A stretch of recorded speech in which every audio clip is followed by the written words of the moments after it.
সবাইকে নবান্ন উৎসবের আজকের এই অনুষ্ঠান থেকে সবাইকে শুভেচ্ছা এবং অভিনন্দন জানাচ্ছি।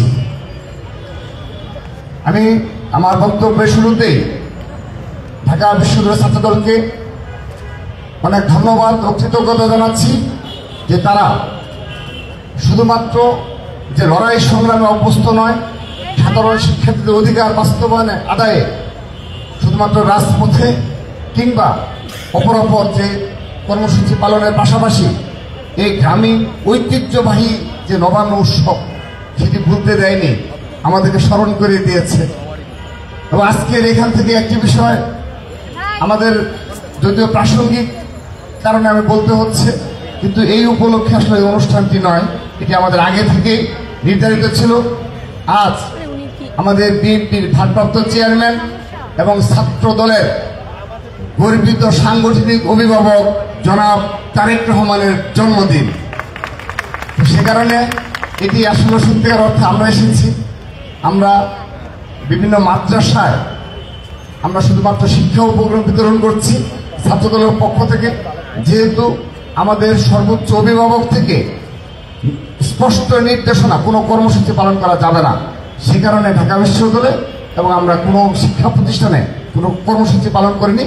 শুধুমাত্র ছাত্রদলের পক্ষ থেকে সারা বাংলাদেশে মাদ্রাসায় আমরা শিক্ষা উপকরণ, মাদ্রাসা শিক্ষার্থীদের মাঝে শিক্ষা উপকরণ বিতরণ এবং দোয়ার আয়োজন করেছি। কিন্তু তারপরও এই গ্রামীণ ঐতিহ্যবাহী যে আমাদের একটি চলমান রয়েছে, এজন্যে আমাদের ঢাকা বিশ্ববিদ্যালয়ের সভাপতি, সাধারণ সম্পাদক সহ আজকে আয়োজনে যারা ভূমিকা রেখেছেন সবাইকে অনেক অনেক ধন্যবাদ জানাচ্ছি। একটি বিষয় শুধু বলতে চাই, বিগত সময় দেখেছি আমাদের যে সাংস্কৃতিক আগ্রাসন যে ছিল, সেই আগ্রাসনের ফলে কিন্তু স্বাভাবিকভাবে দেশীয় সংস্কৃতি ব্যাপকতরভাবে ক্ষতিগ্রস্ত হয়েছে এবং সেগুলো নিয়ে শুধুমাত্র আমরা আলোচনাই করেছি, আমরা বিভিন্ন সময় টকশোতে শুনেছি, কিন্তু কার্যকর কোনো পদক্ষেপ বিগত সময় নেওয়া হয়নি। এবং অবশ্যই এই বিগত সময় উদ্দেশ্য প্রণোদিতভাবে ভিনদেশি সাংস্কৃতিক যে আগ্রাসন ছিল সেগুলো পুরোপুরিভাবেই গ্রাস করেছে দেশীয় সংস্কৃতিকে। কিন্তু বর্তমান 5 আগস্টের পরবর্তী বাস্তবতায়ও আমরা লক্ষ্য করছি এই দেশীয় সংস্কৃতি এবং আমাদের যে বাংলাদেশের সাথে তরুণ প্রজন্মের সাথে যে সংস্কৃতি, বিশেষ করে মিউজিক বলার কিংবা অপরাপর যে বিষয়গুলো রয়েছে সেগুলোকেও বাধাগ্রস্ত করার একটি প্রবণতা আমরা লক্ষ্য করছি। সেগুলোকেও দমন করে রাখার জন্যে তাদের এই সাংস্কৃতিক পথকে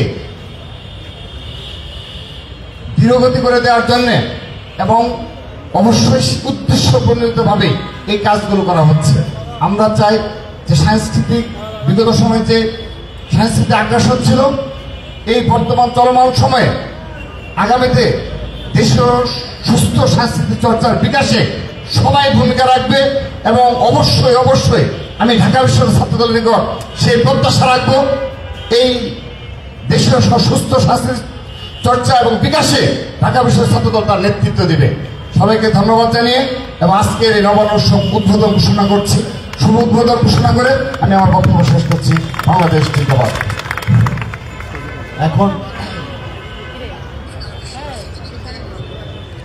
আমাদের এই নবান্ন উৎসবের শুরুতেই ঐতিহ্যবাহী লাঠি খেলার মাধ্যমে, গ্রাম বাংলার লাঠি খেলার মাধ্যমে আমাদের এই আজকে নবান্ন উৎসব শুরু হচ্ছে।